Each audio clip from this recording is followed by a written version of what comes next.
8 minus x, and the other one was y is less than or equal to 12 minus x over 2. Well, what we're going to do is we're going to put this data into the graphics calculator. So starting from the beginning, the first thing we do here is we just press y equals. So I'll turn this off.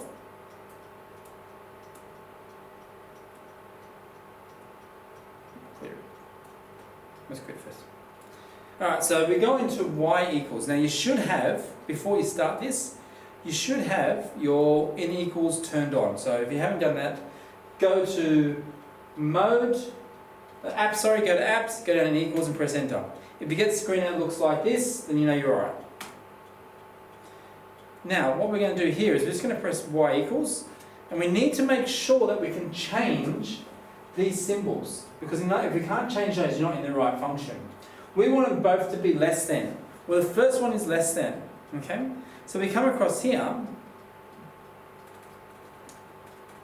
and we're going to type in this first equation. So it's going to be 8 minus, not negative, minus x, and then we come down to the next one.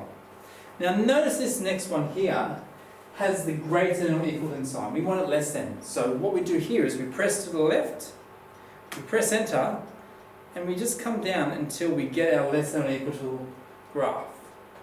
We then come down to OK, and we've got it.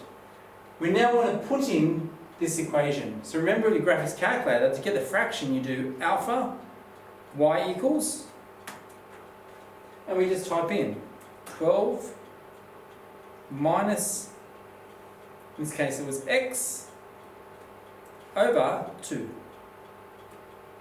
So we'll go through the steps of these in a second, so at the end, so you can see how we do it. Okay, so we've now put our graphed equations to the calculator. We now want to set our windows up. So we go to Windows, and we notice that the windows, we only really want to touch the x max and the y max. That's all we really need to remember. Remember in the last one, x max was 12 and y max was 8. Well, there's nothing wrong to leave it like this, but always go a little bit higher. So let's go to 12, and we might change it to 15. And we'll leave y max at 15 as well. Now we're ready to graph. So when we're graphing, we press second function, trace, go across the inequality, and down intersection. So we'll do that again. Second function, trace, cross the inequality, and down to intersection. And then we press enter.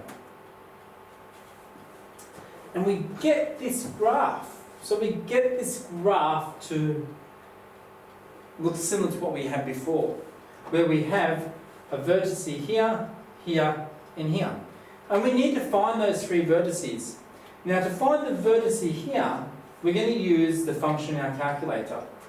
Okay, so in this place here, to get that, we're going to look for the intersect. And what we do is we press second function trace, we come down to intersect, and we press enter.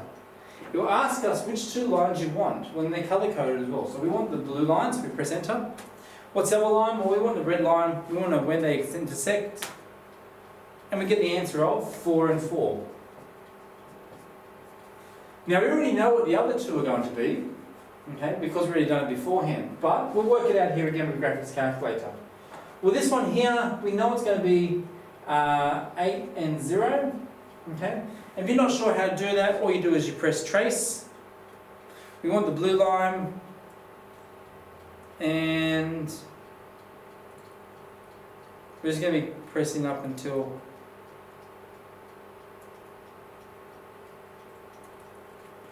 we get what we want. So it's not actually doing what I want it to do.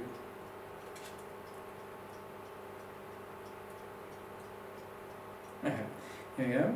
So we come all the way down, and you notice that we get to this point. We've got 8, we can't go any further, so it's 8 and 0. To get the red line, to get this part here, again we can do the same thing. We can just press trace and say, well, let's go up to the red line, or trace. And we want the red line, which is not giving me. There you go. And we can just do this again and say, well, let's go and find out what's going to be. And it's going to be 0 and 6. So we know this here is 0 and 6. But another way you can do it to find the y-axis is you press second function trace, 1 for value, and you just type in 0, and it gives it to you. So that's how you do it with your graphics calculator. Alright, so let's have a look at a second example. Well, what I get you is, I get you to have a go at the second example here by yourself, and then we'll come back and we'll have a go at it together. So have a go, and we'll put a new video up for you to see if you got it correct.